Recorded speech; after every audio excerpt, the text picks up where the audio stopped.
You are watching Morning Musings with Reinhard von Hennigs, chairman and founder of Bridge House Law in Charlotte, North Carolina.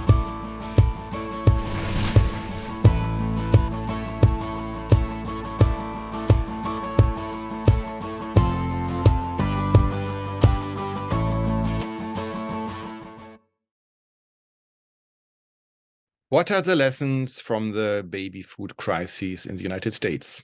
Hello, this is Reinhard von Hennigs. But before we talk about the business and legal lessons out of the crisis, let's quickly talk about what it is so we all have the same background. The baby food shortage has become a major concern in the United States for both parents and caregivers due to contamination issues and the closure of a significant manufacturing facility. The crisis started a little bit over a year ago in February of 2022 and has ever since evolved into a political and legal challenge, including a challenge for governmental actions.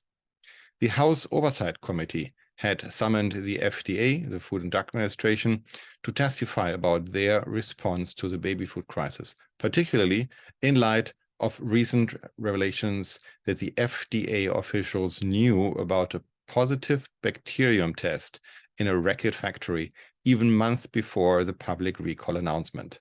How can this knowledge be not used for the benefit of the consumers?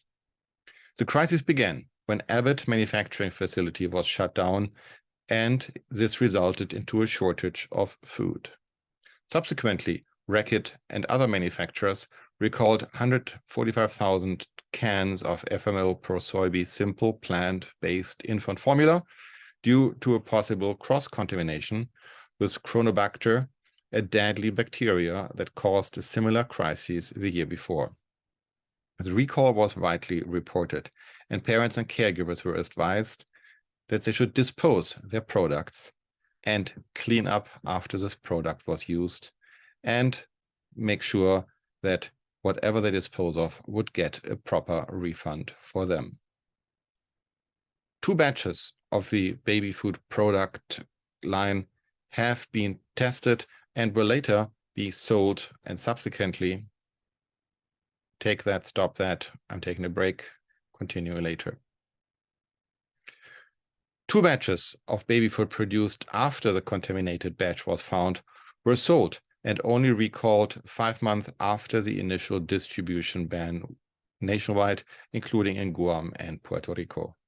The legal implications on the baby food shortage is significant, particularly for the manufacturers as well as for the FDA.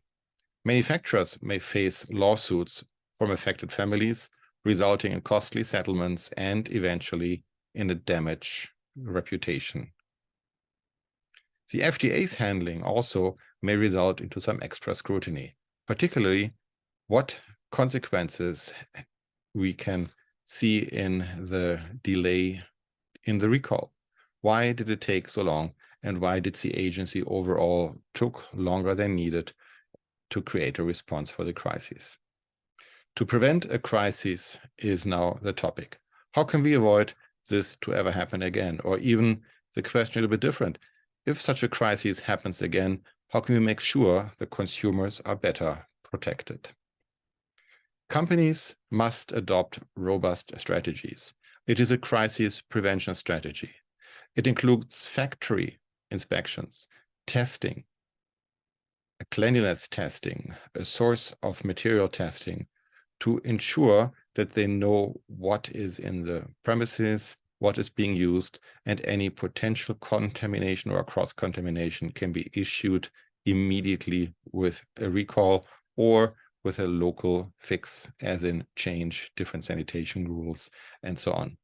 Companies must have an effective recall plan in place. I wonder why it took so long, maybe because there was not a good recall plan in place. We don't know, we will know. Such effective recall plan must have a focus on a communication to protect the consumer's health and safety. In conclusion, the baby food shortage and the contamination crisis have highlighted the importance of a strong prevention strategy and a effective recall plan.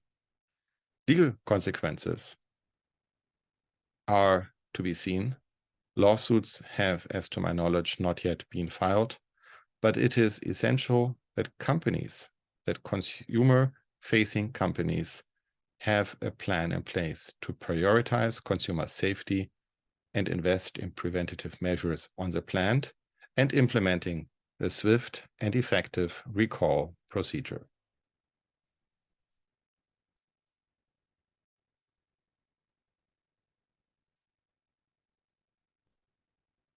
So in a certain way, in a take two, we can add a little phrase at the end. For you as a business owner, what recall strategy do you have in place? What communication protocol do you have in place? It is better to start on a recall as well as on a communication platform now before it is too late. Thank you for joining us today. If you would like more information about Bridgehouse Law, please visit our website at bridgehouse.law.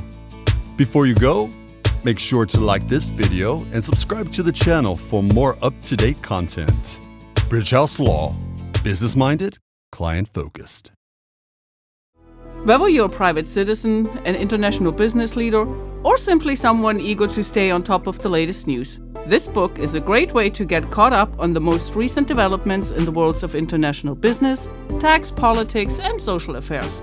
Go to morningmusings.com and order your copy today.